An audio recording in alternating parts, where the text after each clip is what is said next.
Bonjour Raphaël, bonjour Chloé. Ici, on va corriger les exercices que vous nous avez envoyés sur le site sur les mouvements MRU et MRUA.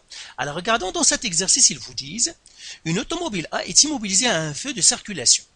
Au moment où elle démarre, elle est située à 330 mètres d'une automobile B qui se dirige en sens opposé à la vitesse constante de 18 mètres par seconde.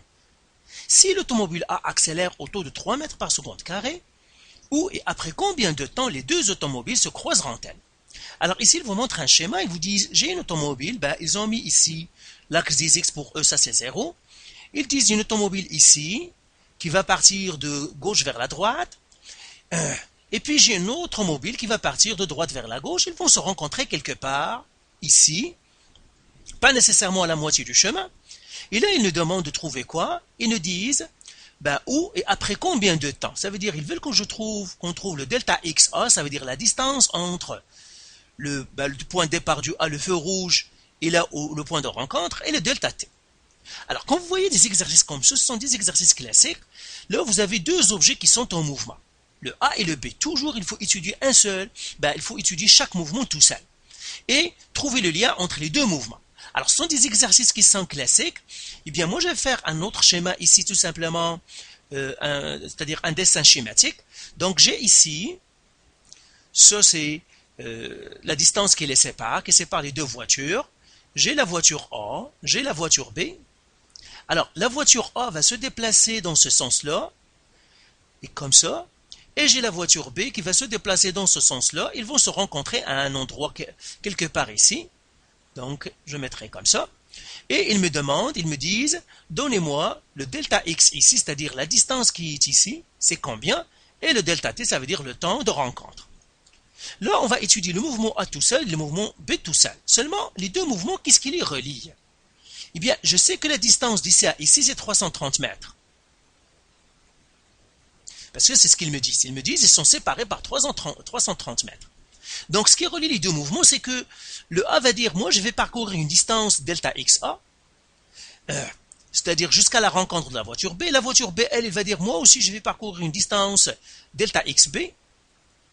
Et les liens entre les deux, c'est que si j'ajoute la distance parcourue par A jusqu'à la rencontre, plus la distance, donc delta XA, plus delta XB, eh bien, qu'est-ce que je vais trouver? Je vais trouver 330 mètres.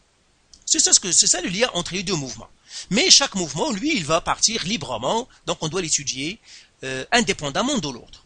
Donc commençons, donc on va faire les mouvements A et le mouvement B. Et à chaque fois qu'on a des informations, on va les écrire. Alors, ils nous disent une automobile A est immobilisée à un feu de circulation. Donc, il était immobile au début, il va bouger, ça veut dire que c'est un mouvement MRUA.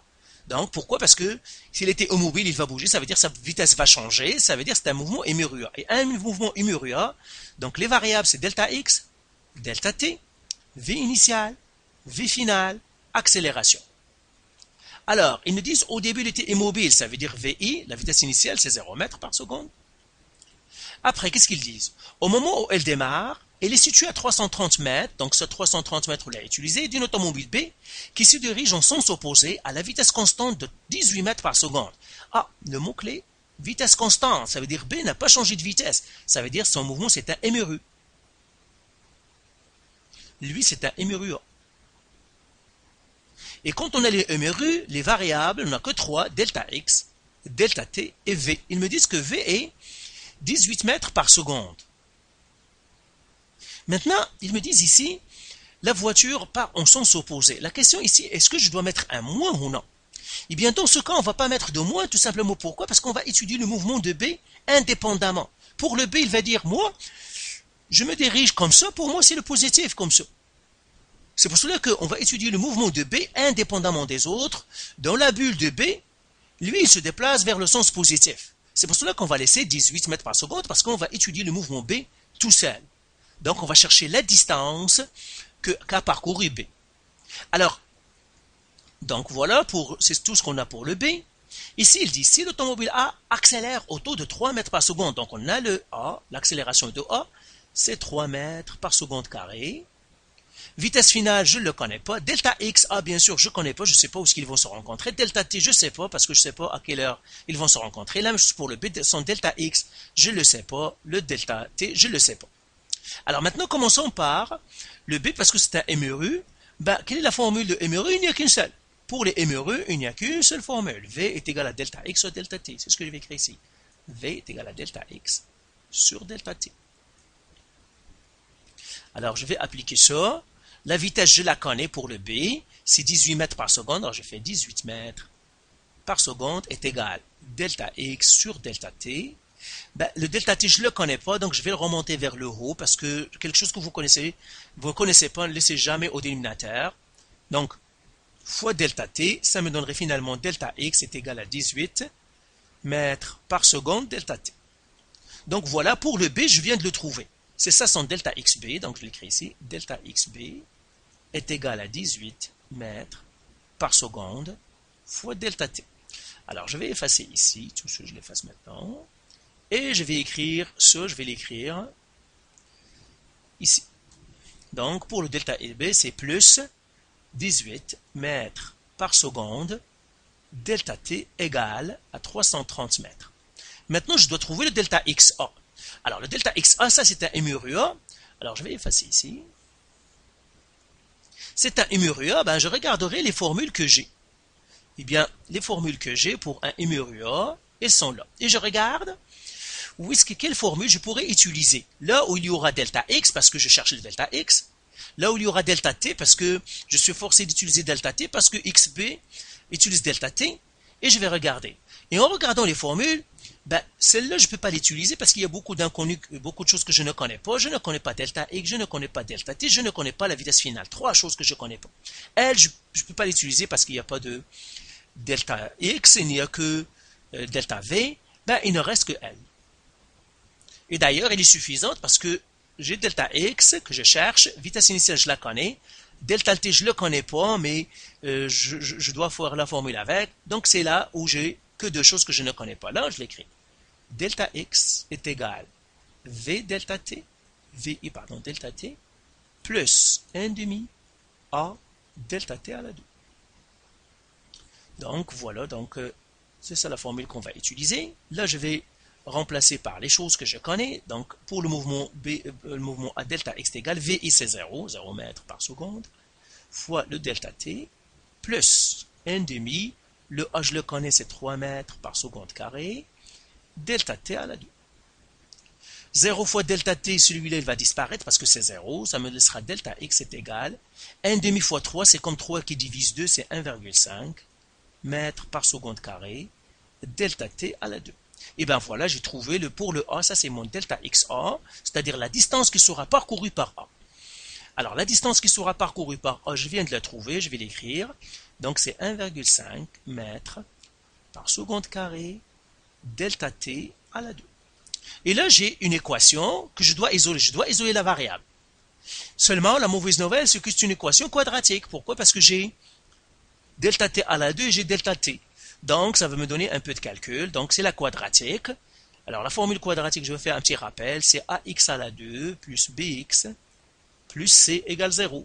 Et on sait que quand on a une équation comme ça, eh bien, le x, on doit le trouver comme ça, moins b, plus ou moins racine carrée, b au carré, moins 4ac sur 2a. Donc, je dois faire la formule quadratique. Vous devez connaître cette formule quadratique parce qu'on suppose que vous la connaissez, parce que vous l'avez vu l'année dernière en secondaire 4, en mathématiques, vous devez bien maîtriser cette équation-là. Alors maintenant, on va appliquer ces choses-là à cette formule quadratique. Donc, j'efface tout ça. Donc, premièrement, je dois m'assurer que j'ai le égal à 0. C'est très important. Donc, qu'est-ce que ça veut dire? Ça veut dire que je dois ramener le 330 dans ce côté-là en faisant moins 330 mètres. Donc, ce que ça me donnera finalement 1,5 mètres par seconde carré, delta t au carré, plus 18 mètres par seconde delta t, moins 330 mètres qui me donnerait 0. Et là, qu'est-ce que je vais faire? Eh bien, je vais faire la quadratique. Donc, le delta t est égal. Moins b, le b c'est quoi? C'est le nombre qui est à côté de la variable delta t, donc c'est moins 18 mètres par seconde, plus ou moins racine carrée 2. b au carré, c'est 18 mètres par seconde à la 2. Moins 4 AC4 fois 1,5 mètres par seconde carré fois moins 330 mètres. Le tout sur qui divise de A. 2 fois 1,5 mètres par seconde au carré. Alors, le delta t égale, donc première chose, je dois calculer la racine carrée toute seule, donc je la calcule, donc ça ferait moins 18 mètres par seconde, plus ou moins. Alors, calculatrice pour calculer la racine carrée. Alors, je commence par calculer ce qui est à l'intérieur de la racine, c'est 18 à la 2, moins 4 fois 1,5 fois moins 330, qui me fait 2304. Je fais la racine carrée de ça. Donc, racine carrée de la réponse, ça me donne 48, donc plus ou moins 48 mètres par seconde, qui va diviser 2 fois 1,5, c'est 3 mètres par seconde carré. Et là, maintenant, qu'est-ce que je dois faire? Je dois faire une pour le plus et une pour le moins, donc je dois faire delta t est égal moins 18 mètres par seconde, plus 48 mètres par seconde sur 3 mètres par seconde carré. Alors, si je fais ce calcul, moins 18 plus 48, c'est 30. 30 qui divise 3, ça me ferait 10 secondes. Donc, première solution pour le plus, c'est 10 secondes. Maintenant, je dois faire pour le moins. Alors, je vais remonter un petit peu. Alors, pour le moins, delta t, elle est égale moins 18 mètres par seconde, moins 48 mètres par seconde, qui divise 3 mètres par seconde carré. Moins 18, moins 48, ce qui divise 3, ça me donnerait moins 22 mètres par seconde. Celle-là est à rejeter. Pourquoi? Parce qu'ils vont se rencontrer dans le futur, pas dans le passé. Donc, les négatifs, on la rejette. Donc, le delta t, c'est, on vient de la trouver, delta t, elle est égale à 10 secondes. Maintenant, je dois trouver le delta x. Ben, le delta x, eh bien, puisque j'ai le delta t maintenant, le delta x, tout à l'heure, on a déjà trouvé la formule, donc c'était delta x, elle est égale à 1,5 mètres par seconde fois delta t à la 2, donc tout simplement je remplace par le delta t, donc c'est 1,5 mètres par seconde fois 10 secondes à la 2, qui finalement me donne 150 mètres. Donc ils vont se rencontrer après 10 secondes, et puis à 150 mètres de haut. Donc, c'est ce que j'écris ici. Delta t est égal à 10 secondes. Et delta x, oh, elle est égale à 150 mètres. Ça veut dire qu'ils vont se rencontrer à 150 mètres de haut. Donc, d'ici à ici, c'est 150 mètres. Et ils vont se rencontrer à l'instant quoi? À l'instant 10, après 10 secondes. Donc voilà pour cet exercice. C'est un exercice classique, comme j'ai dit toujours. Quand vous avez plusieurs objets, vous devez étudier chaque objet tout seul. Regardez ce qui lie les mouvements des deux objets. En général, par exemple, dans ce cas-là, quand les voitures ou deux objets qui se déplacent, c'est en général la distance des objets à la rencontre, leur somme, ça doit vous donner une valeur. Donc c'est ça. Analysez vos mouvements, mais ça revient toujours à étudier chaque mouvement tout seul. Donc voilà, j'espère que ça va vous aider dans vos examens.